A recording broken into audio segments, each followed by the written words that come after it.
അങ്കമാലിക്ക് സമീപം കറുകുറ്റിയിൽ തിരുവനന്തപുരം മംഗലാപുരം മലബാർ എക്സ്പ്രസ് പാളം തെറ്റി. AC കോച്ച് ഉൾപ്പെടെ 12 ബോഗികളാണ് പാളം തെറ്റിയത്. പുലർച്ചെ 2:16 അപകടം. പാളത്തിലുണ്ടായിരുന്ന വിള്ളലാണ് അപകട കാരണമെന്ന് പ്രാഥമിക നിഗമനം. സംഭവത്തിൽ ഉന്നതതല അന്വേഷണം പ്രഖ്യാപിച്ചു. അപകടത്തെ തുടർന്ന് ട്രെയിൻ ഗതാഗതവും നിയന്ത്രണവും ഏർപ്പെടുത്തിയിട്ടുണ്ട്. ഇന്നലെ രാത്രി 8:40 തിരുവനന്തപുരത്ത് നിന്ന് പുറപ്പെട്ട തിരുവനന്തപുരം മംഗലാപുരം എക്സ്പ്രസ്സാണ് അങ്കമാലിക്കും ഇരിങ്ങാലക്കുടയ്ക്കും ഇടയ്ക്ക് കറുകുറ്റിയിൽ പാളം തെറ്റിയത്. പുലർച്ചെ 2:15 അപകടം. സ്ലീപ്പർ കോച്ചുകളായ S4 മുതൽ S12 വരെയും ഒരു AC കോച്ചുമടക്കം 12 കോച്ചുകളാണ് പാളം തെറ്റിയത്. അപകട സമയത്ത് ട്രെയിനിലുണ്ടായിരുന്ന chief ticketing inspector Ramachandran Nair. ഞാൻ കോച്ചിനകത്ത് തന്നെ ഉണ്ടായിരുന്നു. ഞാനിങ്ങനെ ഒരു വലിയൊരു ഷേക്കിൽ നിന്ന് അങ്ങനെ ഞെട്ടി കൊണ്ടപ്പോഴെന്ന് വെച്ചാൽ അങ്ങനെ പാസഞ്ചേഴ്സ് എല്ലാം ബഹളം ഉണ്ടാക്കുന്നുണ്ടായിരുന്നു. അപ്പോൾ നോർമലിൻ്റെ സൗണ്ട് കേട്ടപ്പോൾ എനിക്ക് മനസ്സിലായി ട്രാക്കിൽ നിന്ന് താഴെ ഇറങ്ങിയാണ്. അപ്പോൾ ഞാൻ പറഞ്ഞിങ്ങനെ പാനിക് ആവേണ്ട ആവശ്യമില്ല. കാരണം സാധാരണ ഇത് ആക്സിഡൻറ്റിൻ്റെ ഈ മൂർച്ച കൂടുന്നതെന്ന് വെച്ചാൽ പാസഞ്ചേഴ്സ് പേടിച്ച് ഇങ്ങോട്ട് ഓടാറുണ്ട്. ഓടി അപകടങ്ങൾ ധാരാളം ഉണ്ടാക്കാറുണ്ട്. അപ്പോൾ അങ്ങനെ ഞങ്ങളെല്ലാവരും തന്നെ അതിനകത്തുണ്ടായിരുന്ന പാസഞ്ചേഴ്സ് തന്നെ ബഹളം ഉണ്ടാക്കേണ്ട പ്രശ്നമൊന്നുമില്ല. സീരിയസ് ആയിട്ടുള്ള കേസല്ല. ഇത് ട്രാക്കിൽ നിന്ന് താഴെ ഇറങ്ങിയാണ്. വലിയ ഇഞ്ചുറി ഒന്നും വരില്ല എന്ന് പറഞ്ഞ് അങ്ങനെ ആൾക്കാർ ശാന്തരായതിനു ശേഷമാണ് ഞങ്ങൾ വെളിയിലേക്ക് നോക്കുന്നത്.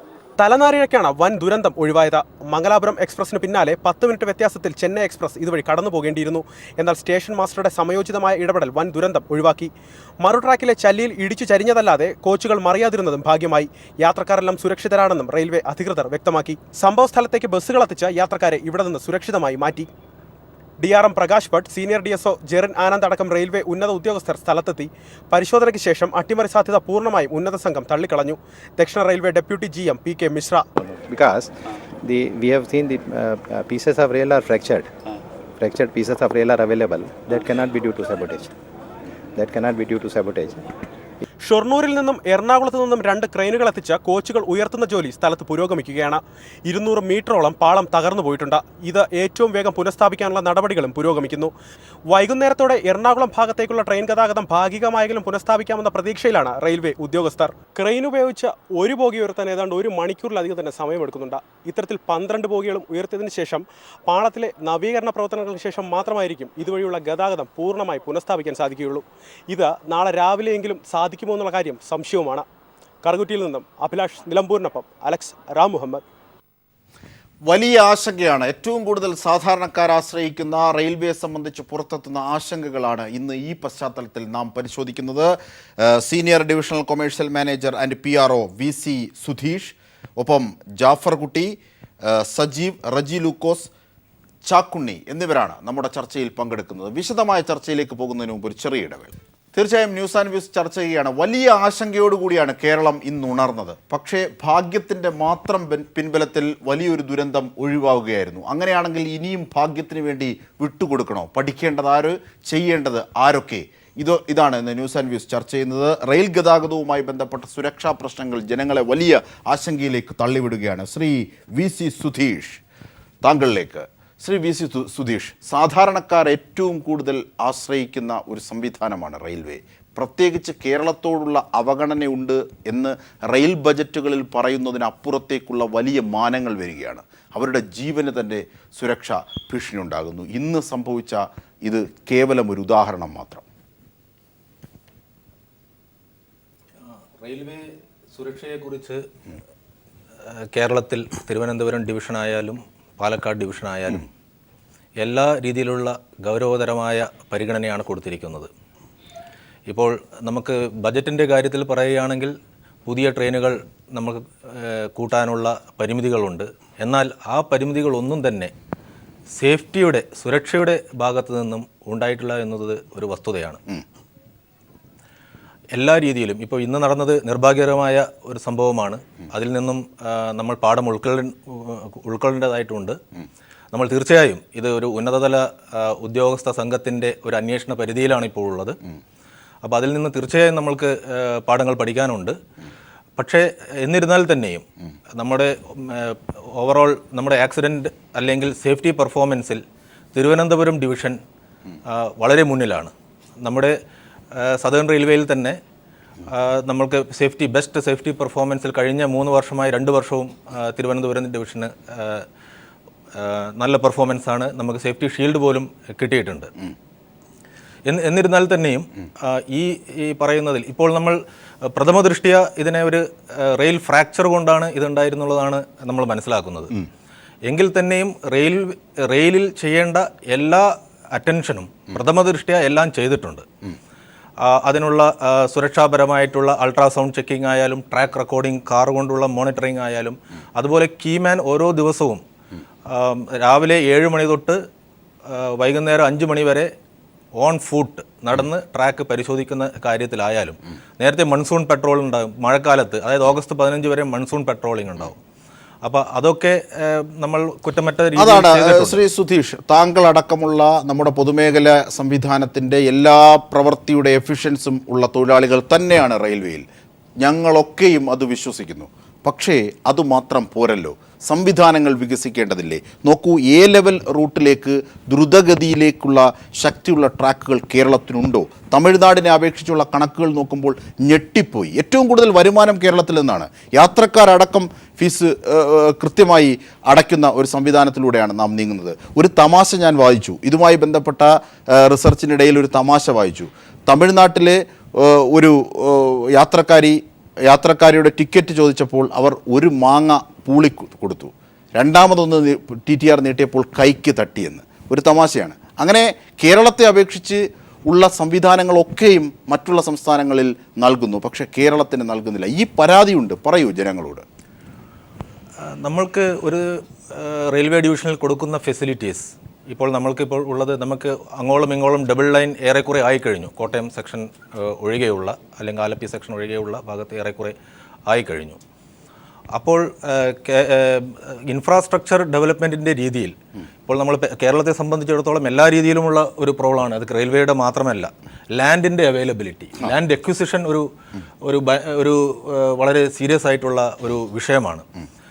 പലപ്പോഴും നമ്മൾക്ക് അതിനുള്ള പാത ഇരട്ടിപ്പിക്കുന്നതിനും മറ്റുമുള്ള തുക വകയിരുത്തി കഴിഞ്ഞാൽ അത് ഉപയോഗിക്കാൻ പറ്റാത്ത ഒരു സ്ഥിതിവിശേഷം ജനങ്ങളുടെ ഭാഗത്തുനിന്നുള്ള പ്രതിഷേധങ്ങൾ എങ്കിൽ അത് താങ്കൾ പറഞ്ഞ ആ ഒരു വിഷയം, അതായത് കേരളത്തിലാണ് ആൾക്കാർ ടിക്കറ്റ് എടുത്ത് യാത്ര ചെയ്യുന്നത്, മറ്റുള്ളവരില്ല എന്നത് വസ്തുതാപരമായി ശരിയല്ല എന്നാണ് എൻ്റെ കണക്കുകൾ. ഈ അടുത്തിടെ എത്തിയ കണക്കുകളിൽ രാജ്യത്തെ ഏറ്റവും കൂടുതൽ ലാഭം ഈ അർത്ഥത്തിൽ പ്രൊപ്പോർഷണലി കേരളമാണെന്നാണല്ലോ ഏതോ ഒരു കണക്കുകൾ ഞാൻ സെർച്ച് ചെയ്തു. ഇല്ല, അത് ഒരിക്കലും കേരളം ഒരു പാസഞ്ചർ ഓറിയന്റഡ് ഡിവിഷനാണ്. ഒരു പാസഞ്ചർ ട്രെയിൻ എപ്പോഴും സബ്സിഡൈസ്ഡ് ആയിരിക്കും. ഫ്രൈറ്റ് ചരക്കാണ് 80% ലാഭം ഉണ്ടാകും നമ്മളെ സംബന്ധിച്ചിടത്തോളം. പക്ഷേ യാത്രക്കാരെ അപേക്ഷിച്ച് നോക്കുമ്പോൾ ഏറ്റവും കൂടുതൽ കൃത്യമായി ടിക്കറ്റ് എടുത്ത് യാത്ര ചെയ്യുന്നത് കേരളത്തിൽ നിന്നാണോ? ടിക്കറ്റ് എടുത്ത് യാത്ര ചെയ്യുന്നത് എന്ന് പറഞ്ഞാൽ നമ്മളിപ്പോൾ സദേൺ റെയിൽവേ മറ്റ് തമിഴ്നാട് ഭാഗത്ത് നമ്മൾ നോക്കിക്കഴിഞ്ഞാൽ ഇപ്പോൾ നമ്മുടെ TT-മാരെ നമ്മുടെ ഇവിടെയും സ്ക്വാഡ് ചെക്കിംഗ് ഉണ്ട്, അല്ലാതെയുള്ള TT-മാരുടെ ചെക്കിംഗ് ഉണ്ട്. ചില സമയത്ത് നമ്മൾ ഇന്റർ ഡിവിഷണൽ ചെക്ക് നടത്തും. നമ്മുടെ TT-മാരെ നമ്മൾ മധുരൈ ഡിവിഷനിലേക്ക് അയക്കും, അല്ലെങ്കിൽ മദ്രാസ് ഡിവിഷനിലേക്ക് അയക്കും. അപ്പോൾ അങ്ങനെ ഒരു ഭീകരമായ വളരെ തുറന്ന രീതിയിലുള്ള ഒരു ടിക്കറ്റ്ലെസ് ട്രാവൽ നമ്മുടെ സദേൺ റെയിൽവേയിൽ തമിഴ്നാടായാലും കേരളത്തിലും ഇല്ല. നമ്മൾ ഉത്തരേന്ത്യയിൽ പലപ്പോഴും നമ്മൾ കാണുന്ന UP, ബീഹാർ എന്ന സ്ഥലങ്ങളിൽ കാണുന്നത്. അത് പോകട്ടെ, നമുക്ക് സുരക്ഷയിലേക്ക് എത്താം. തമിഴ്നാട്ടിലെ A ക്ലാസ് റൂട്ടുകൾ, ട്രാക്കുകളുടെ ബലം അത് 60 കിലോഗ്രാമാണ് ഇത്ര മീറ്ററിനുള്ളിൽ എന്നുള്ളതാണ് അതിൻ്റെ ഒരു കണക്കുകൾ. പക്ഷേ നേരെ മറിച്ച് കേരളത്തെ അപേക്ഷിച്ച് അത് വളരെ 52 മാത്രമേ ഉള്ളൂ കിലോഗ്രാം. അങ്ങനെ ട്രാക്കുകളുടെ ബലത്തിലുമൊക്കെ സാങ്കേതികമായ ഒരുപാട് കാര്യങ്ങളുണ്ട്. ഇല്ല, 52 കിലോഗ്രാം ട്രാക്കും 60 കിലോഗ്രാം ട്രാക്കും തമ്മിൽ നമ്മളെ സംബന്ധിച്ചിടത്തോളം പാസഞ്ചർ ട്രെയിൻ മൂവ് ചെയ്യുന്നതിനെ സംബന്ധിച്ചിടത്തോളം കാര്യമായ ഒരു വ്യത്യാസമില്ല. ഇപ്പോൾ ഞാൻ ഉദാഹരണം പറയുകയാണെങ്കിൽ നമ്മുടെ ഇന്ത്യൻ റെയിൽവേയുടെ ഏറ്റവും ലോങ്ങസ്റ്റ് ലീഡ് ഫ്രൈറ്റ് ട്രാഫിക് വരുന്നത് ജാർഖണ്ഡിലുള്ള പാക്കൂർ എന്ന് പറഞ്ഞ സ്ഥലത്ത് നിന്നും പഞ്ചാബിലുള്ള തെർമൽ പവർ സ്റ്റേഷനിലേക്കാണ് വരുന്നത്. ഏതാണ്ട് 2000 കിലോമീറ്ററോളമുള്ള ഒരു ട്രാഫിക്കാണ്. ഒരു റേക്ക്, ഒരു 58 അല്ലെങ്കിൽ 59 വാഗണുള്ള ഒരു റേക്ക് ഒരു 1.5 കോടിയോളം രൂപയാണ് റെയിൽവേക്ക് കിട്ടുന്നത്. അതായത് ഒരു വാഗൺ 90 ടൺസാണ് നമ്മുടെ ലോഡിങ് ചെയ്യുന്നത്. അതായത് നമ്മൾ ക്യാരിയിങ് കപ്പാസിറ്റിയേക്കാളും 6 ടൺ കൂടുതൽ. അവിടെയൊക്കെ ഇപ്പോഴും 52 kg തന്നെയാണ് പോകുന്നത്. അതിന് സ്പീഡ് അതിനനുസരിച്ച് മാറുന്നേ ഉള്ളൂ. നമ്മൾ എത്രത്തോളം ടണ്ണേജ് ക്യാരി ചെയ്യുന്നുവോ അതിനനുസരിച്ചിരിക്കും നമ്മുടെ ഈ ട്രാക്കിൻ്റെ നമ്മൾ അത്ര ചരക്ക് ഗതാഗതം നമ്മൾ കൂടാത്തിടത്തോളം കാലം ട്രാക്കുകൾ ബലപ്പെടുത്തേണ്ട കാര്യമില്ല. അല്ല, ട്രാക്കുകൾ തീർച്ചയായും ബലപ്പെടുത്തണം. അല്ല, താങ്കൾ പറയുന്നത് സ്പീഡ് ഒരു കാര്യമല്ലേ? സ്പീഡ് അനുസരിച്ച് ട്രാക്കുകൾ ബലം കൂടേണ്ടതില്ലേ? അങ്ങനെ പ്രൊപ്പോർഷണലി കേരളത്തിൽ ട്രാക്കുകൾക്ക് ബലമുണ്ടോ? ബലമുണ്ട്. 52 കിലോ ട്രാക്ക് ആയി കഴിഞ്ഞാലും 60 കിലോ ട്രാക്ക് ആയി കഴിഞ്ഞാലും വേഗത്തിന്റെ കാര്യത്തിൽ അതൊരു പ്രശ്നമല്ല. കേരളത്തിൽ വേഗത്തിന്റെ പ്രശ്നം വരുന്നത് നമ്മുടെ കയറ്റി ഇറക്കങ്ങളാണ്. നമ്മുടെ ഭൂപ്രകൃതിയുടെ ഒരു പ്രത്യേകതയാണത്. അതുപോലെ വളവ് തിരിവുകളാണ്. നമ്മളിപ്പോൾ ഗതിമാൻ ട്രെയിനിനെ കുറിച്ച് നമ്മളൊക്കെ സംസാരിക്കുന്നു. നമ്മൾ ഗതിമാൻ ട്രെയിൻ ഇപ്പോൾ നമ്മൾ പോയി കഴിയുമ്പോൾ അലഹബാദ് ആ റൂട്ടിൽ, ആഗ്ര ഡൽഹി റൂട്ടിൽ എന്ന് പറഞ്ഞാൽ ഫുൾ നമ്മൾ ഒരു നോക്കാത്ത ദൂരത്ത് നമുക്ക് ട്രാക്ക് കാണാൻ പറ്റും. വളരെ സ്ട്രെയിറ്റ് ആയിട്ടുള്ളതാണ്. പക്ഷേ കേരളത്തിൽ അങ്ങനെയല്ല. അതുപോലെ വളവ് തിരിവുകളും അങ്ങനെയുള്ള നമ്മുടെ ഭൂപ്രകൃതിയുടേതായിട്ടുള്ള ഒരു പ്രശ്നങ്ങളാണ്. അല്ലാതെ അത് സ്പീഡിനോ ഒരു 52 kg ആയാലും 60 kg ആയാലും അതിൽ ആക്സിഡൻറ്റിന് സാധ്യത ഒരേ രീതിയിലാണുള്ളത്. തീർച്ചയായും. അങ്ങനെയാണെങ്കിൽ ശ്രീ തമിഴ്നാട്ടിൽ ഇപ്പോഴാണെങ്കിൽ അതിൽ ഫ്രൈറ്റ് ട്രാഫിക് ഒരുപാടുണ്ട്. അതായത് കൽക്കരി ലോഡ് ചെയ്തിട്ടുള്ള മൂവ്മെൻറ്റ് ഒരുപാട് നടക്കുന്ന സ്ഥലമാണ് തമിഴ്നാട്. അവരുടെ പോർട്ടുകളുണ്ട്. നമ്മുടെ പോർട്ടുകളിലാണെങ്കിൽ ഇപ്പോൾ വല്ലാർപാടത്തായാലും അല്ലെങ്കിൽ മറ്റു സ്ഥലത്തായാലും ഒന്നുമില്ലെങ്കിൽ ഷോർട്ട് ലീഡ് ട്രാഫിക് ആയിരിക്കും, അല്ലെങ്കിൽ കണ്ടെയ്നറുള്ള മൂവ്മെന്റ് ആണ്. അത് വെയിറ്റ് കുറഞ്ഞിട്ടുള്ള മൂവ്മെന്റ് ആണ്. അതുകൊണ്ട് പര്യാപ്തമായ ട്രാക്കുകൾ തന്നെ. അങ്ങനെയാണെങ്കിൽ ട്രാക്കുകൾക്ക് വിള്ളൽ വരുന്നതും കോച്ചുകളുടെ ഗുണനിലവാരവും ഇങ്ങനെയുള്ള അപകടത്തിൽ പോകുന്നത് എന്തുകൊണ്ടെന്ന് പരിശോധിക്കേണ്ടത് കൂടുതൽ ഗൗരവകരമാകും. തീർച്ചയായും. അങ്ങനെയാണെങ്കിൽ ശ്രീ എം ജാഫർ കുട്ടി, താങ്കൾ റെയിൽവേ ഉദ്യോഗസ്ഥരായിരുന്നു, അവരുടെ തൊഴിലാളി സംഘടന നേതാവ് കൂടിയാണ്. അതായത് ഇന്നുണ്ടായ അപകടത്തിൻ്റെ പശ്ചാത്തലത്തിൽ വലിയ ആശങ്കയാണ്. അതായത് ഇന്ന് ഞങ്ങളുടെ ന്യൂസ് ഡെസ്കിലേക്ക് വന്ന ഫോൺ വിളികളുടെ ആശങ്കകൾ ഒരുപക്ഷെ ക്രോഡീകരിച്ചാൽ വളരെ വലുതാണ്, ഹിമാലയത്തോളം വലുതാണ്. അത്രയേറെ ജനങ്ങൾ ആശ്രയിക്കുന്ന ഒരു സംവിധാനമാണ് റെയിൽവേ. ഇന്നൊരു പക്ഷേ താങ്കൾ നേരത്തെ സൂചിപ്പിച്ചതുപോലെ സിഗ്നലിനപ്പുറത്തേക്ക് ട്രെയിൻ ആണ് മറിയുന്നതിരുന്നുവെങ്കിൽ വലിയ ദുരന്തമാകും ഇന്ന് കേരളം കാണുക, അല്ലേ? ഇന്ന് കേരളമാകെ സ്തബ്ധമായി നിന്നു പോകേണ്ട ഒരു ദിവസമായിരുന്നു. ഭാഗ്യം കൊണ്ട് രക്ഷപ്പെട്ടു. എന്നാൽ ഭാഗ്യത്തിനപ്പുറം സാങ്കേതികമായ ചില വിഷയങ്ങളുണ്ട് ഈ അപകടം ഒഴിവായതിൽ. അതായത് ഇവിടെ നിന്ന് അങ്ങോട്ട് മംഗലാപുരം എക്സ്പ്രസ് പോകുന്നു, 16347 എന്ന് പറയുന്ന എക്സ്പ്രസ് പോയിക്കൊണ്ടിരിക്കുന്നു. അതിന് സിഗ്നൽ കറുകുറ്റി സ്റ്റേഷനിൽ ക്ലിയർ ചെയ്തിരിക്കുന്നു, വണ്ടി വരുന്നു. തിരിച്ച് മദ്രാസിൽ നിന്ന് വന്ന സൂപ്പർ എക്സ്പ്രസ് ഇതേ സമയം തന്നെ അവിടെ എത്തുന്നു. അപ്പോൾ ഈ റെയിലിൻ്റെ വിള്ളൽ കണ്ടിരിക്കുന്നത്, വണ്ടി ഡിറൈലായിരിക്കുന്നത് ഹോം സിഗ്നൽ കഴിഞ്ഞാണ്. ഹോം സിഗ്നൽ കഴിഞ്ഞത് ഡിറൈലായി വണ്ടി അവിടെ കിടക്കുന്നു. ഉടനെ സ്റ്റേഷനിൽ അവർ അടുത്ത വണ്ടിക്ക് ഈ സിഗ്നൽ ക്ലിയർ ചെയ്യാനായിട്ട് ശ്രമിക്കുമ്പോഴേക്കും ട്രാക്കിൽ ചുവപ്പ് നിറം കാണുന്നു. ഇതിനെ സാങ്കേതികമായിട്ട് ട്രാക്ക് ഡൗൺ എന്ന് പറയും. ട്രാക്ക് ഡൗൺ കണ്ടതുകൊണ്ട് സ്റ്റേഷൻ മാസ്റ്റർ ഇതെന്താണെന്ന് അന്വേഷിച്ച് പോകുമ്പോഴാണ് ഈ വണ്ടി ആക്സിഡൻ്റായി കിടക്കുന്നത്. ട്രാക്ക് ഡൗൺ ഉണ്ടായിരുന്നില്ലെങ്കിൽ അയാൾ സിഗ്നൽ ക്ലിയർ ചെയ്യുമായിരുന്നു. ട്രാക്ക് ഡൗൺ എങ്ങനെ വന്നെന്ന് വെച്ചാൽ അവിടെയാണ് ഇതിൻ്റെ വിഷയം ഇരിക്കുന്നത്. ഇത് സിഗ്നലിന് അകത്തായതുകൊണ്ടാണ് ട്രാക്ക് ഡൗൺ കാണാൻ കഴിഞ്ഞത്. കാരണം സിഗ്നലിന് അകത്തുള്ള സ്ഥലം ഇലക്ട്രിക്കലി സർക്യൂട്ടഡാണ് ട്രാക്ക്, ബാക്കിയുള്ള സ്ഥലം സർക്യൂട്ടഡ് അല്ല. അതേസമയം ഈ വിള്ളലുണ്ടായത് സിഗ്നലിന് അപ്പുറമായിരുന്നെങ്കിൽ, അതായത് സംഭവിച്ചതിൽ നിന്നും 1 കിലോമീറ്റർ കൂടെ അങ്കമാലി സൈഡിലായിരുന്നെങ്കിൽ ഇന്ന് ഞാൻ നേരത്തെ സൂചിപ്പിച്ചു കൂട്ടിയിടി നടക്കുമായിരുന്നു. ശ്രീ ചാക്കുണ്ണി, വളരെ ഗൗരവമാണ് സാഹചര്യം. ഒരു പക്ഷേ ഭാഗ്യം കൊണ്ട് എന്ന് മാത്രം പറയാം. അതായത് ഈ ഇലക്ട്രിഫൈഡ് ആയിട്ടുള്ള സിഗ്നൽ ലഭിക്കുന്ന ആ ഏരിയയ്ക്ക് പുറത്തായിരുന്നു ഈ ഡീറെയിൽ പാളം തെറ്റിയത് സംഭവിച്ചിരുന്നതെങ്കിൽ ഒരു പക്ഷേ എതിരെ വരുന്ന ട്രെയിൻ കൂട്ടിയിടിക്കും. വളരെ ഗൗരവമാണ്. അങ്ങനെയാണെങ്കിൽ അതിൻ്റെ പരിപ്രേക്ഷ്യത്തിൽ ചിന്തിക്കേണ്ട മറ്റു ചില വലിയ വിഷയങ്ങളുണ്ട്. നേരത്തെ ശ്രീ സുധീഷ് പറഞ്ഞതുപോലെ എപ്പോഴും റെയിൽവേ ചാരി പറഞ്ഞാൽ പോരാ, നിങ്ങളെപ്പോലെയുള്ളവർ സ്ഥലം വിട്ടുകൊടുക്കുന്നതിലടക്കം പുരോഗതികൾക്കും വികസനത്തിനും പുറംതിരിഞ്ഞു നിൽക്കുന്ന ഒരു സമീപനത്തെ കൂടി ഇവിടെ ചർച്ചാ വിധേയമാക്കേണ്ടതില്ലേ ശ്രീ ചാക്കുണ്ണി?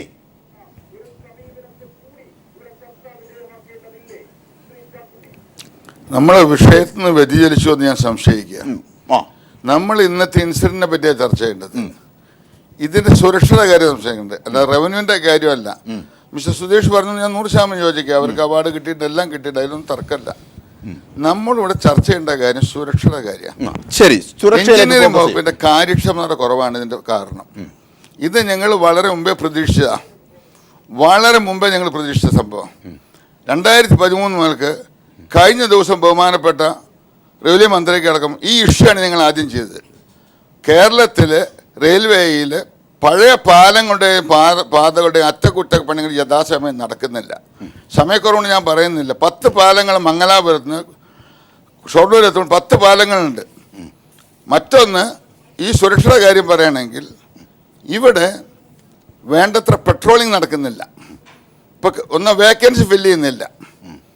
കാര്യക്ഷമത, വേഗത, ഇങ്ങനെയെല്ലാം കാര്യങ്ങൾ നിരക്ക് കൂട്ടി ഞാൻ അതിലേക്ക് ഈ വിഷയത്തിൽ ഞാൻ ഊന്നി നിൽക്കാൻ ആഗ്രഹിക്കുക ചെയ്യുന്നത്. ഇവിടെ ഗ്യാങ്മാനായിട്ട് എടുത്തിരിക്കുന്നത് ഇപ്പോൾ വനിതകളെ ഇവിടെ അപ്പോയിൻറ്റ് ചെയ്യുന്നത്. പകല് പോലും അവർക്ക് ഈ നടക്കാനാത്തൊരവസ്ഥയാണ് നമ്മുടെ കേരളത്തിലുള്ളതെന്ന് നമുക്കറിയുന്ന കാര്യങ്ങളാണ്. അവരുടെ ഫിസിക്കൽ ടെസ്റ്റ് ഞാൻ മനസ്സിലാക്കി കൊടുത്തോളം ഒരു നിശ്ചയ സമയത്തിനുള്ളിൽ പുരുഷന്മാരാണ് ഗ്യാങ്മാൻ എടുക്കാൻ 1500 മീറ്റർ ഓടണം. സ്ത്രീകൾക്ക് അതിൽ എക്സംഷൻ 1000 മീറ്റർ. സ്ത്രീകളോടുള്ള എല്ലാ ബഹുമാനത്തോടും കൂടി ഞാൻ പറഞ്ഞു, ഈ ഗ്യാങ്മാൻ്റെ ട്രാക്ക് വാനിൻ്റെ പണി സ്ത്രീകൾക്ക് അനുയോജ്യമല്ല, പ്രത്യേകിച്ച് ഇപ്പോഴത്തെ സാഹചര്യത്തിൽ. മറ്റൊരു കാര്യം പറയുകയാണെങ്കിൽ ഒരുപാട് ദുരന്തങ്ങൾ നമുക്ക് സംഭവിക്കുന്നുണ്ട്. ഇത് ആദ്യത്തെ സംഭവമല്ല. ജനശതാബ്ദി വരുമ്പോൾ ആലുവ വിട്ടുകൊണ്ട് അപകടം രക്ഷിച്ചത് ഒരു യാത്രക്കാരൻ പയ്യനാണ്. യാതൊരു പ്രോത്സാഹന പയ്യന് കൊടുത്തില്ല. ഞാൻ വിഷയത്തിൽ ഒന്ന് സംസാരിക്കുകയാണെങ്കിൽ ഈ അന്വേഷണ കമ്മീഷൻ എല്ലാം നല്ലതാണ്. സേഫ്റ്റി കമ്മീഷനാണ് ഈ അന്വേഷണം നടത്തുക റെയിൽവേയുടെ. എൻ്റെ അഭിപ്രായത്തിൽ അത് നല്ല കാര്യമാണ്. അതോടൊപ്പം ജുഡീഷ്യൽ കമ്മീഷനും കൂടി ഇത് ആവശ്യമുണ്ട്. 1990 എൻ്റെ ഓർമ്മ ശരിയാണെങ്കിൽ പഞ്ചാബിൽ ഗന്ന എന്ന അവിടെ വലിയൊരു ദുരന്തം ഉണ്ടായി. റെയിൽ വെള്ളം ഉണ്ടായിട്ട് വണ്ടി മറിഞ്ഞു. അത് അന്വേഷിക്കാൻ വേണ്ടിയിട്ട് ജുഡീഷ്യൽ കമ്മിറ്റി വെച്ചു. അന്ന് ട്രാക്ക് ഡയറക്ടറായിരുന്ന RK സിംഗ് ആയിരുന്നു അദ്ദേഹം. 5 കൊല്ലം കഴിഞ്ഞിട്ടാണ് ഇതിൻ്റെ റിപ്പോർട്ട് വരുന്നത്. ഈ റിപ്പോർട്ട് വരുമ്പോഴേക്ക് ഇദ്ദേഹം ചെയർമാനായി. അത് തള്ളിപ്പോയി. നമ്മൾ പെരുമ്പൺ ദുരന്തം ഉണ്ടായി, കടലുണ്ടി ദുരന്തം ഉണ്ടായി. നമ്മൾ എന്ത് പഠിച്ചു അതിൽ നിന്ന്? വിദേശത്തൊക്കെ നമ്മളെപ്പറ്റി പ്രചരിപ്പിക്കുന്നത് കേരളത്തിലെ ട്രെയിൻ രാഷ്ട്രീയ സുരക്ഷിതമല്ല എന്നാണ് അവിടുത്തെ യാത്രക്കാർക്ക് കൊടുക്കുന്നത്. ഇതിൽ റെയിൽവേയിൽ വേക്കൻസി ഫില്ല് ചെയ്യുന്നില്ല. മറ്റു കാര്യങ്ങളോടൊക്കെ ഞാൻ യോജിക്കുന്നുണ്ട്. ഇവിടെ ഒന്നരാടം അവിടെ വിള്ളലുണ്ടാവുന്നുണ്ട്. ഇത് ആദ്യത്തൊരു സംഭവമല്ല. യാത്രക്കാരുടെ ഭാഗ്യം കൊണ്ടും റെയിലോരം നടക്കുന്നവരെ ശുഷ്കാന്തി കൊണ്ടും റെയിൽവേ ഉദ്യോഗസ്ഥരെ സന്ദർഭോചിതമായി ഇടപെടുകൊണ്ടാണ് വൻ ദുരന്തങ്ങൾ ഒഴിവാക്കിയത്. ഈ ശേഷമോഷം നമ്മൾ അഭിനന്ദിക്കണം. നേരത്തെ സുധീഷ് പറഞ്ഞ വളരെ ശരിയാണ്. അല്ലെങ്കിൽ നമുക്ക് കറുത്ത ദിനമാകായിരുന്നു കേരളത്തിന് ഈ ദുരന്തം. ഇനിയെങ്കിലും ഒരു പാഠം പഠിച്ചിട്ട് അങ്ങ് പറഞ്ഞ കാര്യത്തിലൊക്കെ ശരിയാണ്. തമിഴ്നാട്ടിലെ റെയിൽവേയുടെ ഒരു മീറ്ററിന് 60 കിലോ ഉണ്ട്, കേരളത്തിൽ 58 കിലോ. അതിലേക്ക് ടെക്നിക്കൽ വശങ്ങളിലേക്ക് ഞാൻ കടക്കുന്നില്ല. നമുക്കിവിടെ വേണ്ടത് നൈറ്റ് പെട്രോളിങ്, ട്രാക്ക് പെട്രോളിങ് പ്രോപ്പറായിട്ട് നടത്താനുള്ള സ്റ്റാഫില്ല. ഇപ്പോൾ റിക്രൂട്ട് ചെയ്ത മുഴുവൻ വനിതകളെ, അവർക്ക് ഈ ജോലിക്ക് അവർ ഫിറ്റാണെന്ന് എനിക്ക് തോന്നുന്നില്ല. ഇവിടെ നമ്മൾ കാണുന്നുണ്ട്, ഒരു സ്ത്രീക്ക് സാധാരണ നടന്നു പോകാത്ത സമയത്ത് ഈ ട്രാക്കിൽ ഇത്രയും ദൂരം ഈ ലേഡി ഗാങ്മാൻമാരെ എങ്ങനെ അവരെ ഡ്യൂട്ടി ചെയ്യാൻ കഴിയും? ഈ കാര്യത്തിൽ യഥാസമയം ആവശ്യമായ അറ്റകുറ്റപ്പണികൾ നടത്തണം. അതിന് പ്രോപ്പറായിട്ടുള്ള അത് തന്നെയാണ് ചാക്കുണ്ണി പറഞ്ഞത്, വളരെ ശരിയാണ്. അതായത് തൊഴിലാളികളുടെ എഫിഷ്യൻസിയുമായി ബന്ധപ്പെട്ട വിശ്വാസക്കുറവല്ല, മറിച്ച് റെയിൽവേ കേരളത്തിലെ ട്രെയിനുകളോട് അല്ലെങ്കിൽ യാത്രക്കാരോട് കാണിക്കുന്ന വലിയ അവഗണനയാണ് ഇവിടെ വിഷയമായി എത്തുന്നത്. സുരക്ഷാ വീഴ്ച, 2 തരം സുരക്ഷാ പ്രശ്നങ്ങൾ. ഒന്ന്, ജീവന് ഭീഷണി ഉണ്ടാകുന്നതും സൗമ്യയെ പോലെ സ്ത്രീകൾ അനുഭവിക്കുന്ന അതടക്കമുള്ള യാത്രക്കാരുടെ സുരക്ഷാ പ്രശ്നങ്ങൾ. അങ്ങനെ 2 തരത്തിലുള്ള സുരക്ഷാ പ്രശ്നങ്ങളാണ് റെയിൽവേ ഇപ്പോൾ അഭിമുഖീകരിക്കുന്നത്. തീർച്ചയായും അതിൽ നിന്ന് വിടുതൽ പ്രാപിക്കാനുള്ള പ്രാപ്തമായ നടപടികൾ ചെയ്യുന്നില്ല റെയിൽവേ. ഒരുപക്ഷെ ഇന്നത്തെ അങ്കമാലി അപകടത്തിന്റെ പശ്ചാത്തലത്തിൽ അത് കൂടുതൽ സജീവമായി ചർച്ച ചെയ്യേണ്ടിയിരിക്കുന്നു. ശ്രീ റജി ലൂക്കോസ്, ഒരുപക്ഷെ ബദൽ യാത്രാ സംവിധാനം ഒരുക്കാൻ സംസ്ഥാന സർക്കാർ ആഞ്ഞു പിടിച്ചു, അല്ലെങ്കിൽ കൃത്യമായി ഇടപെട്ടു. പക്ഷേ അപ്പോഴും ബാക്കിയാകുന്ന ആശങ്കകൾക്ക് മറുപടി പറയാൻ സംസ്ഥാന സർക്കാരിനാകില്ല. അവിടെ കേന്ദ്ര ഇടപെടലുകൾ വേണം, റെയിൽവേയുടെ ഉന്നത ഇടപെടലുകൾ വേണം. സുരക്ഷയുമായി ബന്ധപ്പെട്ട് നേരത്തെ ചാക്കുണ്ണിയും ജാഫറും ഒക്കെ പറഞ്ഞ കാര്യങ്ങൾ വളരെ സജീവമായി ചർച്ച ചെയ്യേണ്ടതല്ലേ?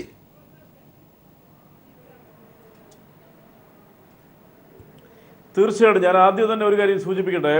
ഇന്ന് പുലർച്ചെ 3 മണിക്ക് ശേഷം അങ്കമാലിക്ക് അടുത്ത് നടന്ന ആ ദുരന്തമായില്ലെങ്കിൽ പോലും ആ അപകടം, അതായത് റെയിൽവേ കോച്ചുകൾ പാളം തെറ്റി നൂറുകണക്കിന് യാത്രക്കാർ വഴിയാധാരമാകുന്ന സമയത്ത്, അല്ലെ ഭീതിയുടെ മുൾമുനയിൽ നിൽക്കുമ്പോൾ വെളിച്ചം പോലും ഇല്ലാത്ത പ്രദേശത്ത് കേരളത്തിലെ ഒരു വകുപ്പ്, അതായത് KSRTC, അതിലെ ജീവനക്കാരും അതിൻ്റെ ഉന്നത അധികാരികളും മന്ത്രി പോലും ഉണർന്ന് പ്രവർത്തിച്ചുകൊണ്ട് ഏതാണ്ട് 50ഓളം KSRTC വാഹനങ്ങൾ ആ പരിസര പ്രദേശങ്ങളിലും വിദൂരത്തിലുള്ള ഡിപ്പോകളിൽ നിന്ന് വരെ അങ്ങോട്ടേക്ക് അയച്ച് യാത്രക്കാരെ മുഴുവനും അവർക്ക് ആശ്വാസം കൊടുത്തുകൊണ്ട് യാത്രാ സൗകര്യങ്ങൾ രേഖപ്പെടുത്തിയത് കേരളത്തിലെ ഇടതുപക്ഷ ഗവൺമെൻറ്റിനും ആ വകുപ്പിനും മുക്തഖണ്ഡമായ പ്രശംസയ്ക്ക് പാത്രീഭൂതമായിട്ടാണ്, യാതൊരു തർക്കമില്ല കാര്യത്തിൽ. ഇനി സുരക്ഷയെക്കുറിച്ച് എനിക്കൊരു കാര്യം പറയാനുണ്ട്. ഞാനൊരു 5 ദിവസം മുമ്പ് ഇതേ ട്രെയിനിൽ മംഗലാപുരത്ത് നിന്ന് കോട്ടയത്തേക്ക് 2 ടയർ റേസിൽ യാത്ര ചെയ്ത ഒരാളാണ്. 4 മണിക്കാണ് ഈ ട്രെയിൻ കോട്ടയത്ത് വരുന്നത്. ഞാൻ 2 മണിക്ക് ഉണർന്ന് ബാത്റൂമിലേക്ക് പോയിട്ട് പുറത്തിറങ്ങുമ്പോൾ ഈ പാസേജിൽ ഒരു തരത്തിലും ആ കോച്ചിൽ യാത്ര ചെയ്യാൻ സാധ്യതയില്ലാത്ത ഒരു ചെറുപ്പക്കാരൻ അവിടെ നിൽക്കുന്നു. ഞാൻ ബാത്റൂമിൽ കയറുമ്പോൾ യുവാവില്ല. എനിക്ക് അയാളോട് സംസാരിക്കാൻ പോലും തോന്നില്ല. ഞാൻ ഉടൻ തന്നെ ആ ഡോർ തുറന്ന് അകത്ത് കയറി. ഒരു പോലീസുകാരനോ യാതൊരു സെക്യൂരിറ്റിയോ ഒന്നും അവിടെ ഇല്ല. അർദ്ധരാത്രിയിൽ കിടന്നുറങ്ങുന്ന മനുഷ്യരുടെ എന്തെങ്കിലും സാധനം നഷ്ടപ്പെട്ടാൽ അത് പോയത് തന്നെയാണ്. ഈ പരാതികൾ റെയിൽവേയിൽ പലതവണ കേരളത്തിലെ ജനങ്ങൾ ഉയർത്തിയതാണ്. അത് കൂടാതെ കണ്ട് തന്നെ ഇന്നലെ നടന്ന ഈ അപകടം, അല്ലെങ്കിൽ ഇന്ന് വെളുപ്പിന് നടന്ന ഈ അപകടം പാളം വിള്ളലുകൊണ്ടാണ് എന്നുള്ളവരെല്ലാം ഇവിടെ സ്ഥിരീകരിച്ചതായിട്ട് പറയുന്നുണ്ട്. ഓക്കെ, പക്ഷേ ഇതിൻ്റെ മുകളിലൂടെ സഞ്ചരിക്കുന്ന കോച്ചുകൾ ഇന്ത്യൻ റെയിൽവേയുടെ ഏതാണ്ട് കണക്കനുസരിച്ചാണ് ഞാൻ മനസ്സിലാക്കിയെടുത്തോളം ഒരു കോച്ചിൻ്റെ കാലാവധി 20 വർഷമാണ്. ഇന്ത്യയിലെ ഏറ്റവും മോശം കോച്ചുകളാണ് ഈ കേരളത്തിലേക്ക് ഇവർ തള്ളിവിടുന്നത്. 25-30 വർഷവും പഴക്കമുള്ള എന്താ പറയുക, കണ്ടം ചെയ്യേണ്ട കോച്ചുകളാണ് കേരളത്തിലെ ദീർഘദൂര ട്രെയിനുകളിൽ പോലും യാത്ര ചെയ്യുന്നത്, അല്ലെങ്കിൽ അതിനായിട്ട് ഉപയോഗിക്കുന്നത്. കാലങ്ങളായിട്ട് ഇന്ത്യ സ്വാതന്ത്ര്യം നേടിയ ശേഷം പോലും ഈ കൊച്ചു സംസ്ഥാനം ഏറ്റവും കൂടുതൽ ആൾക്കാർ, ഏതാണ്ട് 100% ആൾക്കാർ ടിക്കറ്റ് എടുത്ത് യാത്ര ചെയ്യുന്ന ഒരേ ഒരു സംസ്ഥാനമായ കേരളത്തിൽ ആ റെയിൽവേ എന്ന് പറയുന്ന വകുപ്പ് കേരളത്തിലെ കോച്ചുകളോടും ട്രെയിനുകളോടും കാണിക്കുന്ന കടുത്ത അവഗണന വാസ്തവത്തിൽ ഒരു ജനാധിപത്യ രാജ്യത്തിന് അപമാനവും ധിക്കാരകരവുമാണ്. ഇതിൽ യാതൊരു തർക്കവുമില്ല. നമുക്കറിയാം, പ്ലാറ്റ്ഫോമിലാണെങ്കിൽ പോലും മറ്റേതൊരു കോച്ചുകളിലാണെങ്കിൽ പോലും ഉത്തരേന്ത്യയിലോ തമിഴ്നാട്ടിലോ പകൽ സമയങ്ങളിലോ രാത്രികളിലോ പശുവിനെയും മറ്റുള്ള മൃഗങ്ങളെയും പോലും കയറ്റിക്കൊണ്ട് യാത്ര ചെയ്യുന്നുണ്ട്. അവിടെയൊന്നും ഒരു TT-മാർ ഒന്നും ചെയ്തില്ല. കേരളത്തിലെ യാത്രക്കാരനെ ട്രെയിനിൽ നിന്ന് ഉന്തിയിട്ട് കൊന്ന ചരിത്രം വരെയുണ്ട് ഇവിടുത്തെ TT-മാർക്ക്. ഞാൻ അവിടുത്തെ ഉദ്യോഗസ്ഥന്മാരെ അടങ്കൽ ആക്ഷേപിക്കാൻ ഞാൻ ആഗ്രഹിക്കുന്നില്ല. സേഫ്റ്റി കമ്മീഷണർ ആയിട്ടുള്ള ഉദ്യോഗസ്ഥർ ഇത്തരം കാര്യങ്ങളിൽ അടിയന്തരമായി നടപടി സ്വീകരിക്കണം. ഇത് പറഞ്ഞ് തുരുമ്പിച്ചതാണ്.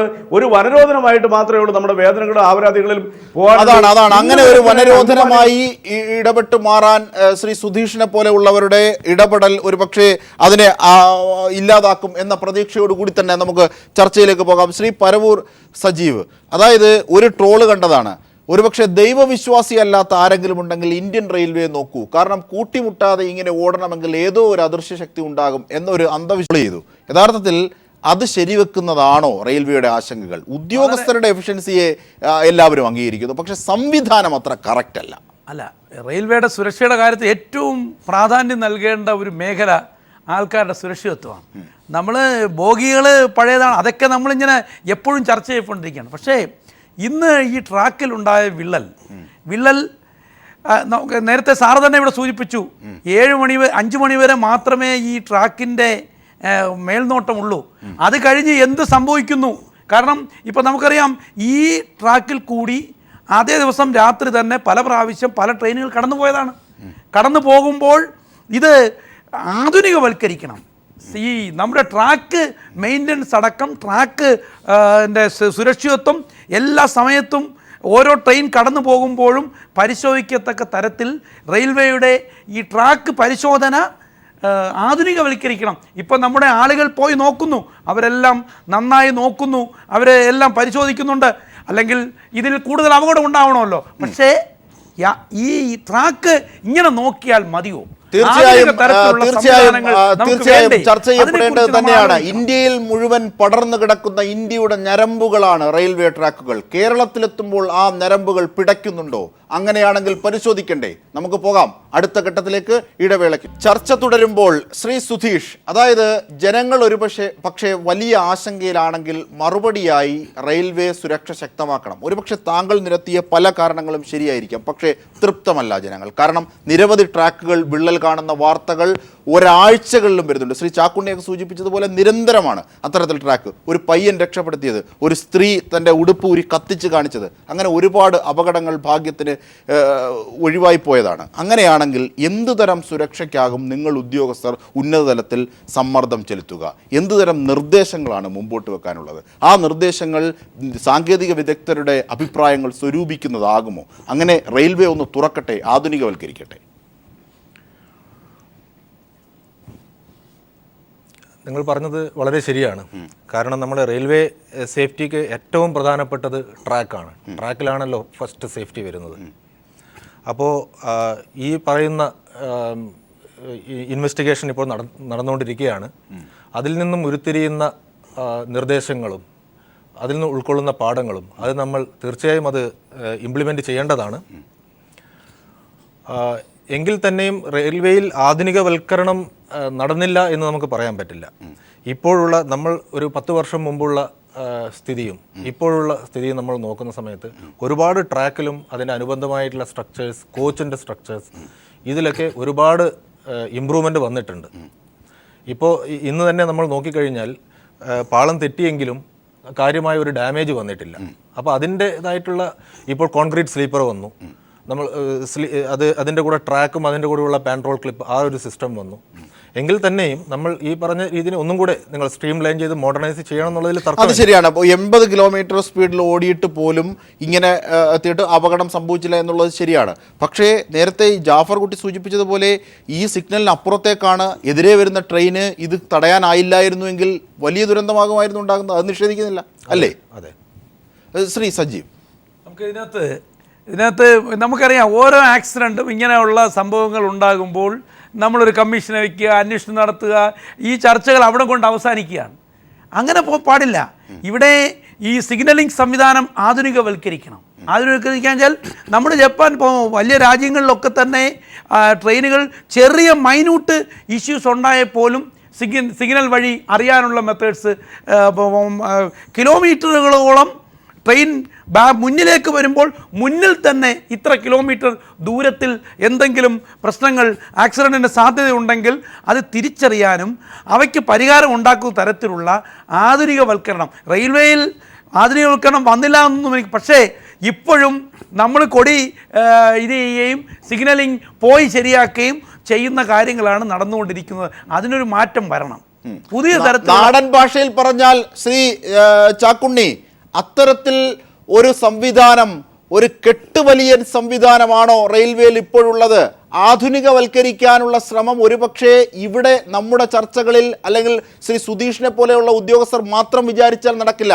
അങ്ങനെയാണെങ്കിൽ നയപരമായി കേന്ദ്ര സർക്കാർ തന്നെ അതിനകത്ത് തീരുമാനമെടുക്കണം. കേരളത്തിലെ ജനങ്ങളുടെ ജീവന്റെ സുരക്ഷ സംബന്ധിച്ച് വലിയ ആശങ്ക ഉയർത്തുന്ന ഘട്ടത്തിൽ ശ്രീ ചാക്കുണ്ണി,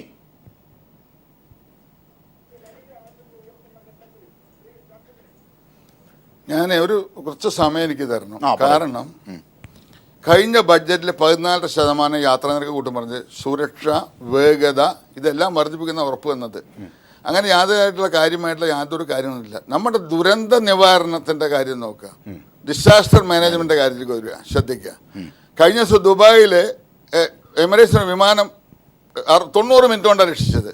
അങ്ങനെ നമുക്ക് പോകാൻ കഴിഞ്ഞില്ലെങ്കിലും ഈ ഇന്നലെ പുലർച്ചെ ഉണ്ടായത് ഇതുവരെ നമുക്ക് ചെയ്യാൻ കഴിഞ്ഞിട്ടില്ല. ബേപ്പൂരെ കലാശകളെ കൊണ്ടിരുന്നെങ്കിൽ 6 മണിക്കൂറോട് അത് ഞാൻ ഈ പണി തീർത്ത് ട്രെയിൻ ഓടിപ്പിക്കുക എന്നുള്ള ഗ്യാരണ്ടി ഞാൻ പറയണം. അത്ര പോലും നമ്മുടെ ഡിസാസ്റ്റർ മാനേജ്മെൻറ്റ് ശക്തമാക്കണം. ഈ ആധുനിക സംവിധാനങ്ങളൊന്നും ഇവിടെ ഉപയോഗിച്ചിട്ടില്ല. ഇപ്പോഴും നമ്മളൊരു ബോഗി മാറ്റാൻ വേണ്ടി 1 മണിക്കൂർ എടുക്കുന്നത്. ഞാനതിൽ കുറ്റപ്പെടുത്തല്ല ചെയ്യുന്നത്. ഞാനിവിടുത്തെ കേരള മുഖ്യമന്ത്രിയും ഗതാഗത മന്ത്രിയും അഭിനന്ദിക്കുക. ഇത്രയും പരിമിതി ഉണ്ടായിരുന്നു. KSRTC 43ഓളം ബസ് ഒന്നും ആയിട്ടല്ല, അതുകൊണ്ട് പരിഹാരമായിട്ടല്ല, അത്ര ചെയ്തിട്ടുണ്ട്. ആ കാര്യത്തിലേക്ക് ഞാൻ വരുന്നില്ല. അപ്പോൾ ഇതിൻ്റെ ഇപ്പോൾ പണ്ടത്തെ മാതിരിയല്ല. നമ്പർ ഓഫ് ട്രെയിൻസ് കൂടി, കൂടുതൽ കമ്പാർട്ട്മെൻറ്റുകൾ കൂടി, ഭാരം കൂടി, വേഗത കൂടി, സുരക്ഷയുടെ കാര്യത്തിന് ആനുപാതികമായിട്ടുള്ള ഒരു ഡെവലപ്മെൻറ്റ്സും വരുത്തിയിട്ടില്ല. സുധീഷ് സാർ പറഞ്ഞ 100% യോജിക്കാൻ അദ്ദേഹത്തിന് പറയാൻ കഴിയുള്ളൂ. അദ്ദേഹത്തിൻ്റെ ഇതായിരിക്കും, ഞാനത് എതിർക്കുകയല്ല ചെയ്യുന്നത്. നമ്മളിങ്ങനെ പോയാൽ മതിയോ? നമ്മൾ ഏത് നൂറ്റാണ്ടിലാണ് പോകുന്നത്? ഇപ്പോൾ ഈ കാര്യത്തിൽ ശക്തമായ ഒരു പുനർചിന്തനം വേണം. ഈ സേഫ്റ്റി കമ്മീഷൻ റിപ്പോർട്ടിന് എന്ന് വരും? 5 കൊല്ലം കഴിഞ്ഞാൽ വരിക. എന്താ അതുകൊണ്ട് കാര്യമുള്ളത്? ഇതിൽ യാത്രക്കാർ ഇൻഷുർ ചെയ്തിരിക്കുക. ഏറ്റവും വേഗം ഈ ട്രെയിൻ നമ്മൾ ആശ്രയിക്കുന്നത് എന്തുകൊണ്ടാണ്? നമ്മുടെ റോഡിൻ്റെ മോശമായതുകൊണ്ടാണ്. ഒരുപാട് കാര്യങ്ങൾ ചെയ്യാൻ കഴിഞ്ഞില്ല. ഇന്ത്യൻ റെയിൽവേയുടെ ഒരുപാട് പുരോഗമിച്ചിട്ടുണ്ട്. I agree with you. അതിൻ്റെ ഗുണം ലഭിക്കാത്തൊരു സംസ്ഥാനമാണ് കേരളം, പ്രത്യേകിച്ച് മലബാർ.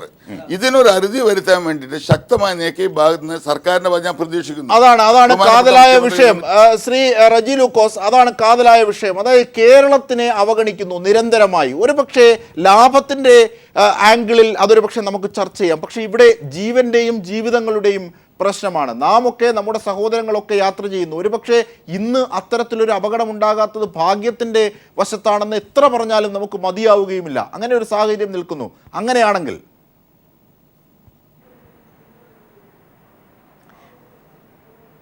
തീർച്ചയായിട്ടും അജിത് ഷാദെ, പെരുവണ്ണൂരിൽ നമ്മുടെ മുമ്പിലുണ്ട്. അതിന്റെ കാരണം കൃത്യമായ രീതിയിൽ ഇന്ന് വരെ റെയിൽവേക്ക് പറയാൻ പറ്റിയിട്ടില്ല. ഞാനൊരു ഉദാഹരണം പറയണം, അതിന്റെ സമയം എനിക്ക് തരണം. ഞാനൊരു 2 വർഷം മുമ്പ് ഇറ്റലിയിലെ റോമിൽ നിന്ന് മിലാനിലേക്ക് ബുള്ളറ്റ് ട്രെയിനിൽ യാത്ര ചെയ്തു.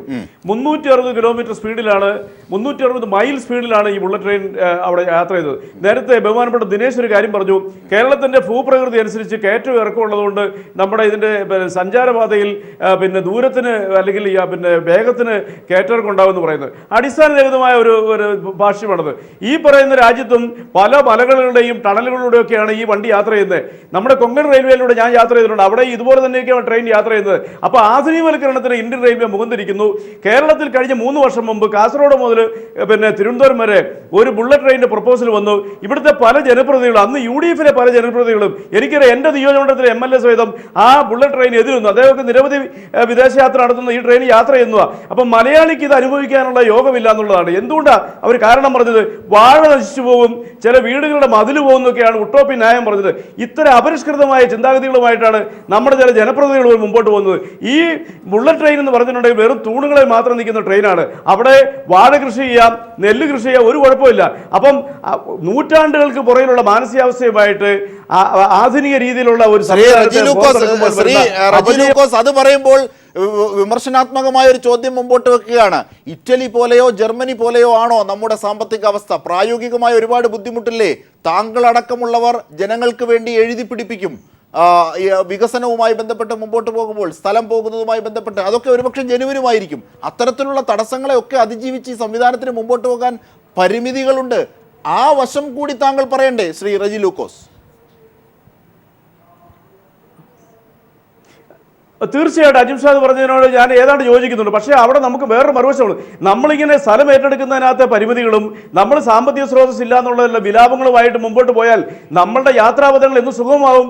കേരളത്തിൽ റെയിൽവേ എന്ന് പറയുന്നത് കേരളത്തിന്റെ റെയിൽവേ ട്രാക്കുകൾക്ക് വഹിക്കാവുന്നതിന്റെ 3 ഇരട്ടിയാണ് ഇവിടെ ട്രെയിൻ ഓടിക്കൊണ്ടിരിക്കുന്നത്. കേരളത്തിൽ 1,10,00,000 വാഹനങ്ങൾ റോഡിലൂടെ പോകുന്നുണ്ട്. കേരളത്തിലെ യാത്രാ സൗകര്യങ്ങൾ പരിമിതമാണ്. ശരിയാണ്,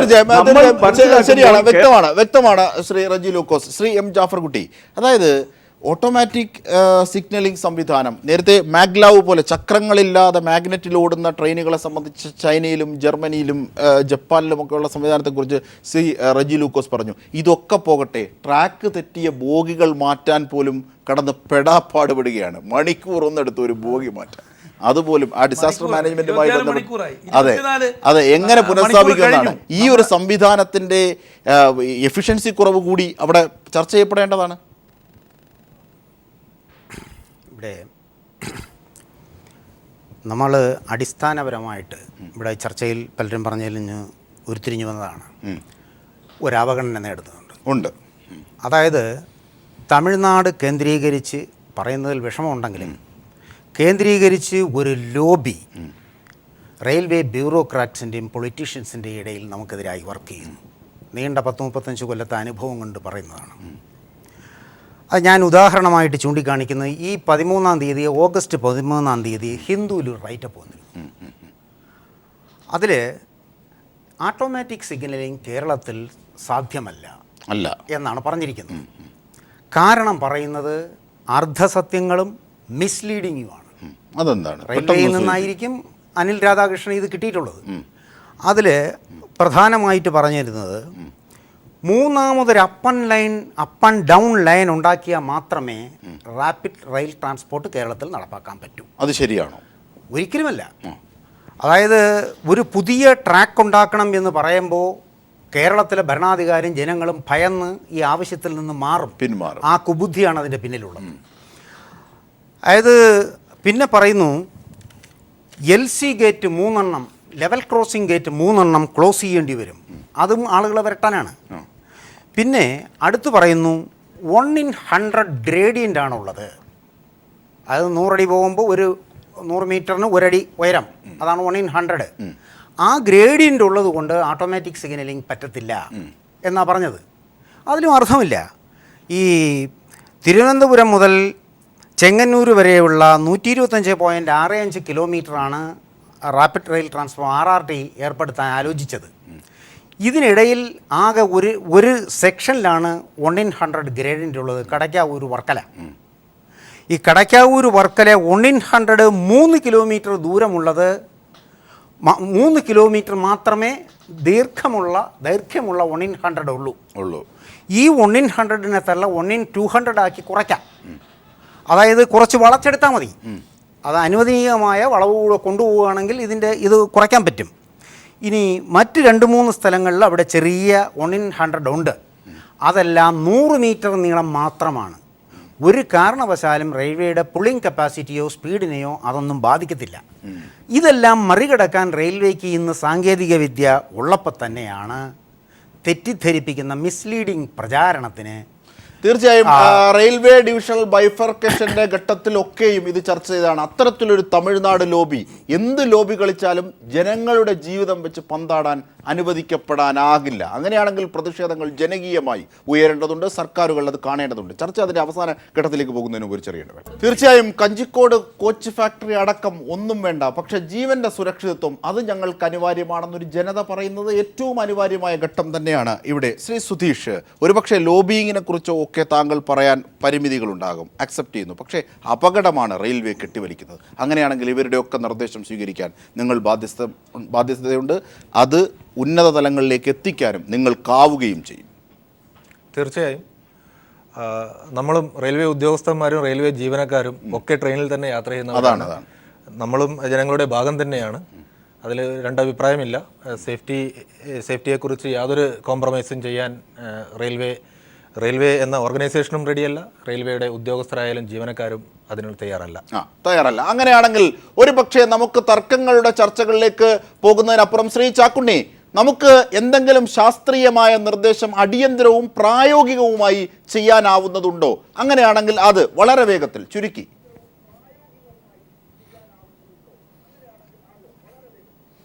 ഈ കാര്യത്തിൽ ഇത്ര സമയത്തിൻ്റെ ആവശ്യമുണ്ടോ എന്ന് എനിക്ക് ചോദിക്കാറുള്ളത്. നമ്മൾ ഇപ്പോൾ നിലവിലുള്ള ഭൂമി ഏറ്റെടുക്കലൊക്കെ അവിടെ നിർത്തിയിട്ട് ഇപ്പോഴുള്ള റെയിൽ പാളങ്ങളും പാതകളും പഴക്കേണ്ടത് അടിയന്തരമായി അറ്റകുറ്റപ്പണി നടത്തിയില്ല വൻ ദുരിതങ്ങൾക്ക് നമ്മൾ സാക്ഷ്യം വഹിക്കേണ്ടി വരും. കടലുണ്ടി പുഴയിലേക്ക് വീണ ബോഗിയുടെ അടുത്ത് കലാശികളാണ് ബേപ്പൂര്. എന്തുകൊണ്ടാണ് സേവനം ഉപയോഗിച്ചില്ല? ഇത്തിരി സമയം എടുക്കേണ്ട കാര്യമില്ലെന്ന് എൻ്റെ അഭിപ്രായം. എത്ര ജനങ്ങളുടെ ബുദ്ധിമുട്ട് എത്രയാണെന്ന് നമുക്ക് പറഞ്ഞറിയിക്കാൻ കഴിയും. എന്നെയൊക്കെ കൂടെ നമുക്കറിയാം. സുധീഷ് സാറ് ഞാൻ അദ്ദേഹത്തെ അഭിനന്ദിക്കാൻ, അദ്ദേഹത്തെ പ്രവർത്തനം ശ്രദ്ധിക്കുന്ന ആൾ. അദ്ദേഹത്തിന് ചില ലിമിറ്റേഷൻസ് ഉണ്ട്. ഇവിടെ നമ്മൾ ഈ കാര്യങ്ങൾ ഇവിടെ കുറേ ഇംഗ്ലീഷുകാരുടെ കുറേ കമ്മിറ്റികളുണ്ട്, റെയിൽവേ യൂസേഴ്സ് കൺസൾട്ടേറ്റീവ് കമ്മിറ്റികൾ. അത് തിരുവനന്തപുരം ഡിവിഷനിൽ കൂടാറുണ്ട്, മറ്റുള്ളതൊന്നും കാര്യമായിട്ട് കൂടാറില്ല. ആ വേദികളിലൊക്കെ നമ്മൾ ഇൻസിഡൻറ്റ് വരാൻ കാത്തു നിൽക്കരുത്, ചർച്ച ചെയ്യാനും ഈ കാര്യങ്ങൾ വരുത്താൻ വേണ്ടിയിട്ടും. അപ്പോൾ അതുകൊണ്ട് ഇതിൽ എനിക്ക് ശക്തമായ പ്രതിഷേധം. ഇത്രയും മണിക്കൂറുകൾ ഇത് ക്ലിയർ ചെയ്യാൻ വേണ്ടി എടുത്തത്. ബോഗി വീണിട്ടില്ല, ചരിഞ്ഞിട്ടേ ഉള്ളൂ. അത് കെട്ടിയെടുക്കാൻ കഴിയുന്നില്ല. ഞാൻ വീണ്ടും ആവർത്തിക്കണം, ബേപ്പൂരിലെ കലാശികൾ വന്ന അരമണിക്കൊണ്ട് ഓരോ ബോഗി എടുത്ത് മാറ്റിത്തരും. അത്തരം സേവനങ്ങൾ പഴഞ്ചനാണ്. ഈ ആധുനിക യുഗത്തിൽ അത് നമുക്ക് കഴിഞ്ഞിട്ടില്ല. ഇപ്പുറത്ത് തിരുവനന്തപുരം ഉണ്ട്, അപ്പുറത്ത് ഷൊർണൂരുണ്ട്. എത്രയും പെട്ടെന്ന് വരാവുന്ന റിലീഫ് വാനുകളൊക്കെ എത്രയും വരാവുന്ന കാര്യങ്ങളാണ്. അതിൻ്റെ കാരണം എന്താ വെച്ചാൽ ഇവിടെ ചീഫ് അഡ്മിനിസ്ട്രേഷൻ ഓഫീസ് ഉണ്ടായിരുന്നു. നമ്മുടെ കാര്യങ്ങൾ ഞാൻ മിസ്റ്റർ സാറ് മദ്രാസ് വരേണ്ടി വന്നു, അല്ലെ അദ്ദേഹം നിർദ്ദേശം കൊടുക്കേണ്ടി വന്നു. കേരളത്തിന് ഇവിടെ നമുക്ക് ചീഫ് അഡ്മിനിസ്ട്രേഷൻ ഓഫീസ് കിട്ടിയിരുന്നു, പാലക്കാട് വെട്ടിമുറിച്ചപ്പോൾ അത് നിർത്തലാക്കിയപ്പോൾ നമ്മൾ ആരും ശബ്ദിച്ചില്ല. തീർച്ചയായും ശ്രീ പരവൂർ സജീവ്, അതായത് എന്തൊക്കെ നിർദ്ദേശങ്ങൾ ഇനി ഒരു ജീവനും അല്ലെങ്കിൽ ഒരു ജീവിതവും അതുമായി ബന്ധപ്പെട്ട ആശങ്കയും വിട്ടുകൊടുക്കാനാകില്ല. അങ്ങനെയാണ് സുരക്ഷിതത്വത്തിന്റെ കാര്യത്തിൽ ജീവനക്കാരെ കൂടുതൽ പോസ്റ്റ് ചെയ്യണം, ആധുനികവൽക്കരിക്കണം. 1. 2, റെയിൽവേ ഇപ്പോൾ 24 മണിക്കൂർ കഴിയുന്നു. റെയിൽവേക്ക് അത് പുനഃസ്ഥാപിക്കാൻ കഴിഞ്ഞിട്ടില്ല. അതൊരു വലിയ ഇതാണ്. നമുക്കൊരു ആക്സിഡൻറ്റ് ഉണ്ടായാൽ എത്രയും വേഗം റെയിൽ ഗതാഗതം പുനഃസ്ഥാപിക്കാൻ കഴിയാത്തതും വലിയ നാണക്കേടുണ്ടാകുന്ന സംഗതിയാണ്. കാരണം ബുക്ക് ചെയ്ത ആളുകൾ റെയിൽവേ സ്റ്റേഷനുകളിൽ എത്തപ്പെട്ട ആളുകൾ ഒന്നും വീട്ടിലെത്താൻ കഴിയാതെ റെയിൽവേ ഇതിനകത്ത് യാതൊരു ട്രെയിൻ ഇന്ന് ഇവിടം വരെ ഉള്ളൂ, നിങ്ങൾ പോകാൻ കഴിയില്ല എന്നുള്ള തരത്തിലുള്ള സമീപനം അത് പാടില്ല. ഇങ്ങനെയുള്ള സംവിധാനങ്ങൾ പ്രതീക്ഷിച്ച് എന്തെങ്കിലും ഉണ്ടായാൽ അത് പ്രതീക്ഷിച്ച് റെയിൽവേ അതിന് ഇതുണ്ടാക്കണം. തീർച്ചയായും കെട്ടിവലിക്കുന്നത് ഇങ്ങനെ അപകടത്തിന്റെ മരണവണ്ടികളുടെ ആശങ്കകളാകരുത്. റെയിൽവേ നമ്മുടെ ജീവനാണ് എന്ന് കരുതുന്ന ഒരു വലിയ ജനവിഭാഗം ഉൾക്കൊള്ളുന്ന കേരളത്തെ സംബന്ധിച്ച് ശാസ്ത്രീയമായ എന്ത് നിർദ്ദേശമാണ് താങ്കൾക്ക് മുമ്പോട്ട് വെക്കുന്നത്? ഒപ്പം പ്രായോഗികവുമായിരിക്കണം. റെയിൽവേക്ക് മേൽ കുതിര അടിയന്തരമായിട്ട് ആ സെക്ഷനിലെ ട്രാക്ക് റിന്യൂവലിൻ്റെ സമയം കഴിഞ്ഞിരിക്കുന്നു എന്നാണ് മനസ്സിലാക്കുന്നത്. അതായത് 20 വർഷത്തിലൊരിക്കൽ ആണ് ട്രാക്ക് റിന്യൂ ചെയ്യേണ്ടത്. പക്ഷേ നമ്മുടെ ഇവിടുത്തെ ഡെൻസിറ്റി ഓഫ് ട്രാഫിക്ക് 140% പോയപ്പോൾ അതിൻ്റെ പകുതി വർഷം കൊണ്ട് തന്നെ ട്രാക്ക് റിന്യൂവൽ ആവശ്യം വരുന്നു. അതിനുള്ള ഗ്രോസ് മെട്രിക് ടണ്ണും ഈ വണ്ടിയുടെ എണ്ണം കൂടുതൽ കൊണ്ട് അവിടെ ആയിക്കൊണ്ടിരിക്കുകയാണ്. അടിയന്തരമായിട്ട് അത് മാറ്റുക. അതുപോലെ നമ്മുടെ 52 കിലോ വെയിറ്റുള്ള ട്രാക്ക് പെട്ടെന്ന് തന്നെ 60 മാറ്റുക. അതുപോലെ സ്ലീപ്പറിൻ്റെ ഇപ്പോഴത്തെയും അകലം 65 സെൻറ്റിമീറ്റർ ആണ്, അതിനെ 60 സെൻറ്റിമീറ്റർ ആക്കി കുറയ്ക്കുക. അങ്ങനെയാണ് ശ്രീ റജി ലൂക്കോസ്. 10 സെക്കൻഡ് കൊണ്ട് ഇത്രയേറെ സട്ടിലായി ചിന്തിക്കേണ്ട ഒരുപാട് കാര്യങ്ങളുണ്ട് റെയിൽവേ വീഴ്ച വരുത്തുന്നത്. ഇതൊക്കെ എന്നാണ് റെയിൽവേക്ക് ബോധമുദിക്കുക? വളരെ പെട്ടെന്ന്.